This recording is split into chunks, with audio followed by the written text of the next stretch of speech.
Why did God reject angels, but choose you? That question isn't just meant to provoke thought, it's meant to stop you in your tracks. It holds a mystery that rattles the foundations of what we think we know about justice, mercy, and our place in the story of God. Because when we look at the facts, it doesn't make sense. Angels were formed in glory, created to worship, designed for obedience. They lived in the very presence of God, uncorrupted by flesh, untouched by weakness. And yet when some of them rebelled, when they chose pride over submission, judgment came swiftly. No offer of forgiveness, no path to restoration, no Savior sent in their likeness, only separation, forever. Then look at us. We were made from dust, fragile, limited, constantly pulled in every direction by fear, doubt, and desire. We were given a garden, and we let a serpent talk us into giving it all away.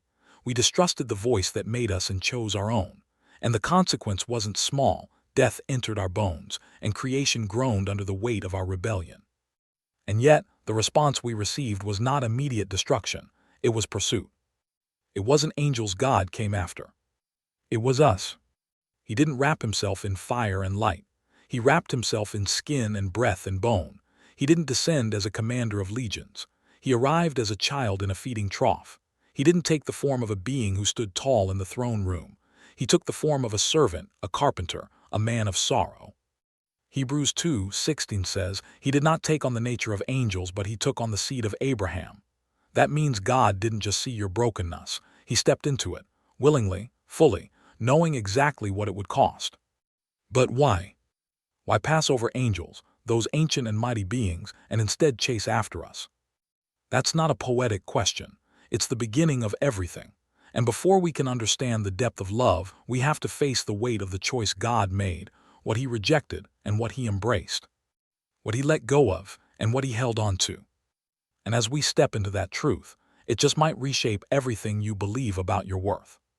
To understand why God chose you, you first have to understand what that choice cost. Because this wasn't a symbolic gesture. It wasn't a moment of pity or a divine act made out of obligation. The decision to choose humanity over angels came with pain, sacrifice, and blood, and not just in a distant theological sense, in the most literal way possible. God didn't just rescue you from a distance. He came close enough to bleed. When he passed over the angels, he passed over a race of beings who had never known hunger or exhaustion or tears. They do not grow old. They do not stumble. And perhaps most importantly, they do not die. But he couldn't redeem you without death, and death required a body. So God did something unimaginable. He didn't take on wings or fire. He took on flesh. He chose a body that could break, skin that would be torn, a heartbeat that could stop. And he didn't do it for the innocent. He did it for the guilty, for the rebels, for the doubters, for the ones who would still turn their backs on him even after knowing the truth, for the ones who would carry shame, who would fall again and again. He did it for you.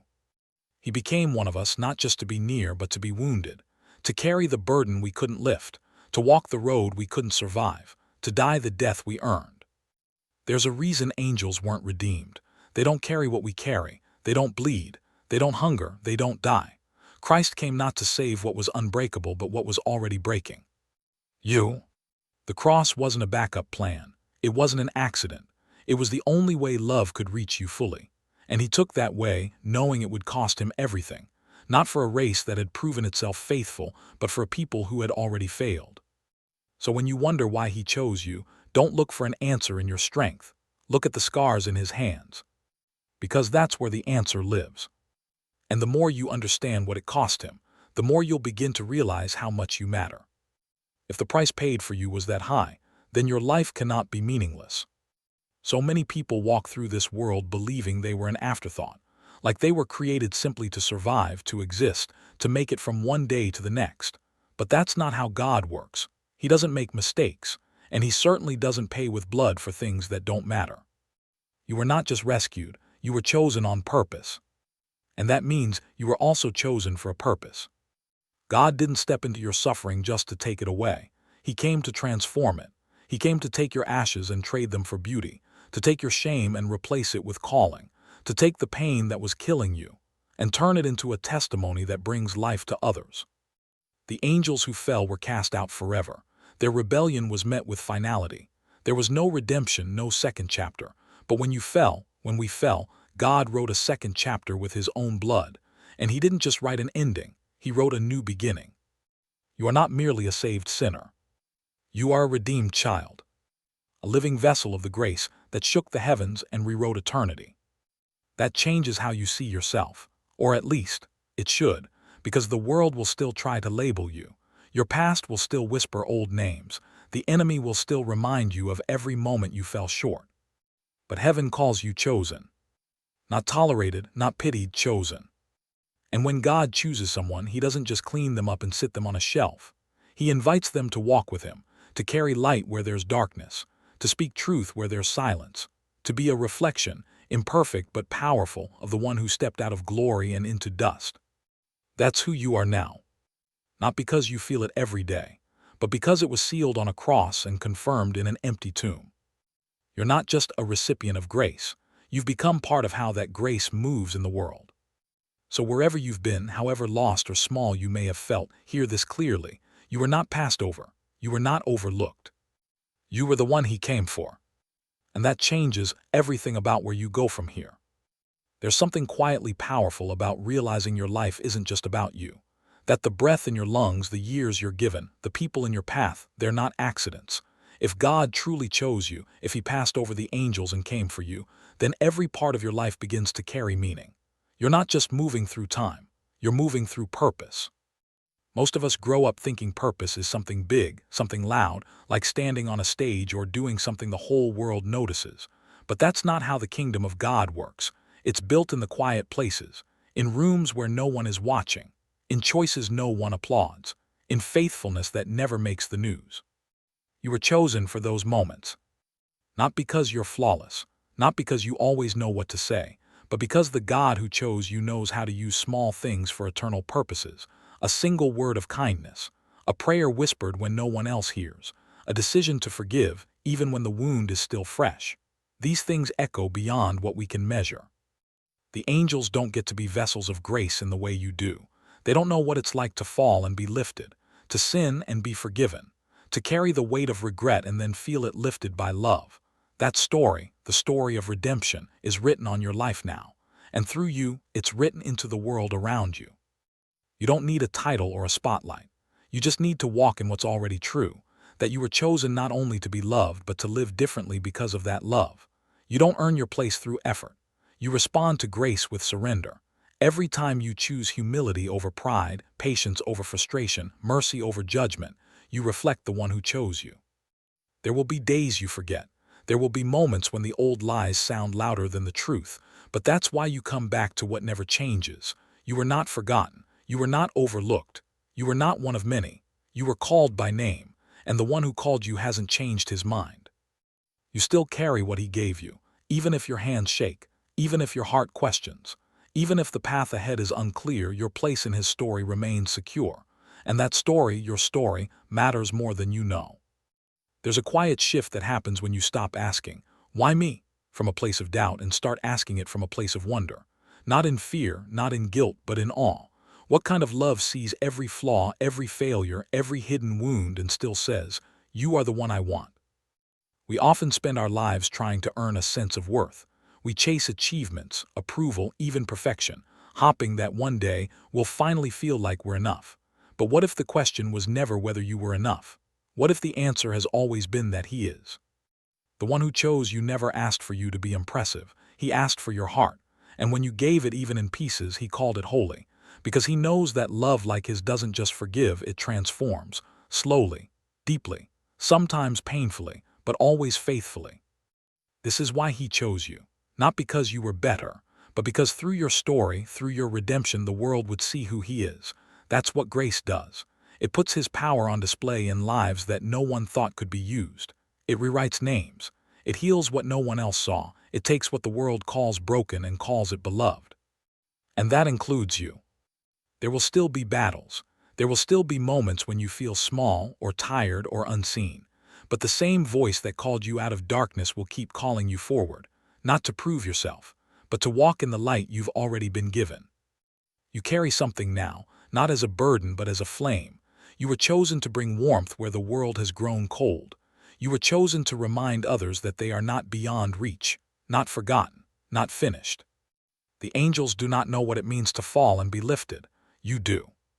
And that knowledge, that experience of grace, it becomes your testimony. Not a perfect life, but a redeemed one. Not a loud life, but a faithful one. You may not always feel ready, but if God has called you, then you are already equipped with what matters most: His presence, His purpose, His unchanging love. And when you walk in that truth, even the smallest things begin to shine with eternal weight.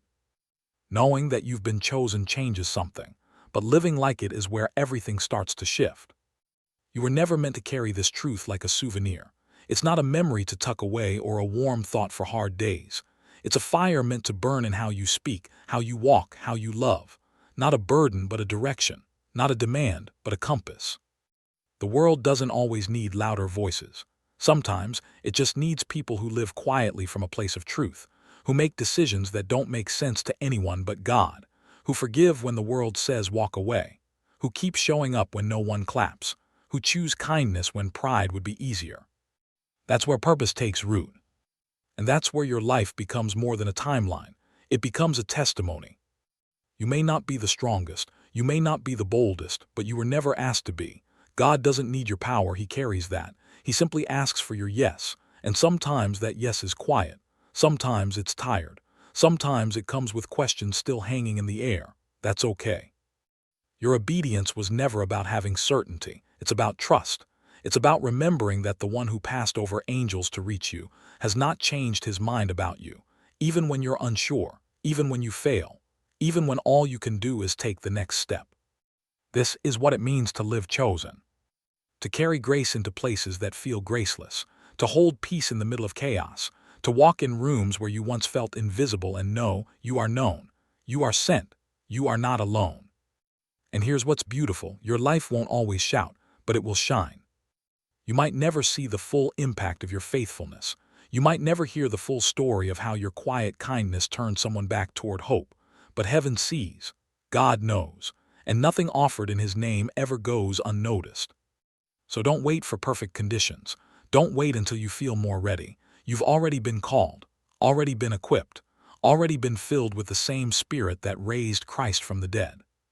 And that means today isn't just another day. It's a chance to walk like someone who's been chosen, because you have been.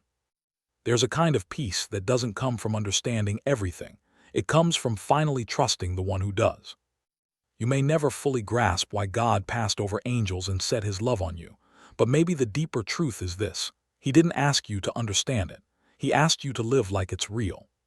Because it is. You weren't chosen as an experiment or a backup plan. You were chosen as part of a story that began long before you were born. A story where God's love wasn't given to the strongest or the most deserving, but to the willing, the wounded, the ones who didn't think they'd ever be called. And maybe that's what makes it so beautiful. You were not lifted up because of what you achieved. You were lifted because of what He gave. You were not welcomed because of your potential. You were embraced because of His promise. There's no version of your life where His love lets go. Not if you're still struggling. Not if you still don't have it all figured out. Not if some days feel like you're just barely holding on. His choosing wasn't based on your ability to stay perfect. It was based on His commitment to stay with you. That's why grace is so hard to believe, because it doesn't match the way the world works. The world says prove yourself. God says receive what you could never earn. And when that truth settles deep, it changes how you carry yourself. Not with arrogance, but with assurance. Not with fear, but with quiet confidence. You stop shrinking around others. You stop second-guessing your presence in rooms you once felt unworthy of entering. You begin to realize if God sent His Son to take on your flesh, your weakness, your pain, then you are not in this world by accident. You are not walking through your days unseen. You are chosen. Not just once in some distant spiritual moment, but again today, in this hour, in the middle of whatever you're facing. The same love that chose you then still holds you now. And no failure, no regret, no lie can unwrite what He has already spoken over your life. If you've ever wondered whether your life really matters, look at the cross. If you've ever questioned whether God sees you, look at the empty tomb. If you've ever doubted whether you're part of something bigger, remember this: He didn't send His Son for angels, He sent Him for you. That truth alone is enough to turn a life around. Because when heaven declares that you are worth dying for, every lie that said you're not enough begins to lose its grip. The voice that told you your story is too broken, too complicated, too late, it starts to fade. And in its place, something holy rises. Not pride, not performance, but peace. Peace that says, I was chosen and I still am. God never meant for this truth to live only in your theology. He meant for it to settle in your identity. You are not the same. You've been called out, set apart, not for your comfort but for His glory. And that doesn't mean you have to be loud or visible or put together. It means you walk differently because you know whose name is written over your life. And when that awareness grows, so does your courage. You begin to step into places you used to avoid. You begin to speak when fear used to silence you. You begin to serve even when no one sees, because you're no longer doing it to be noticed. You're doing it because love has filled you, and love has to move. You've been chosen to carry light into spaces that still feel dark, to carry truth where confusion reigns, to carry hope where hearts are tired of believing. That is not a role God gives lightly, but He gave it to you. And not because He needed you, because He wanted you. So don't wait until you feel qualified. Don't wait until everything feels perfect inside you. You are already in the story, already equipped, already sent. You don't have to shine like an angel. You just have to be willing to walk like someone who's been rescued and wants the world to know it. This isn't just a truth to remember, it's a reality to live. You were chosen by the same God who spoke galaxies into being, not because of what you could offer, but because of what He already saw in you, a soul worth pursuing, a heart worth healing, a life worth redeeming. And now that you've seen it, you can't go back to living like you don't matter. Not after this. Because even on the days you forget, even when you doubt, even when all you have left is a whisper of faith, His choice remains, His love stands, and the invitation never expires. Walk like you've been chosen. Pray like you heard. Love like grace is real, because it is. The angels watched redemption unfold.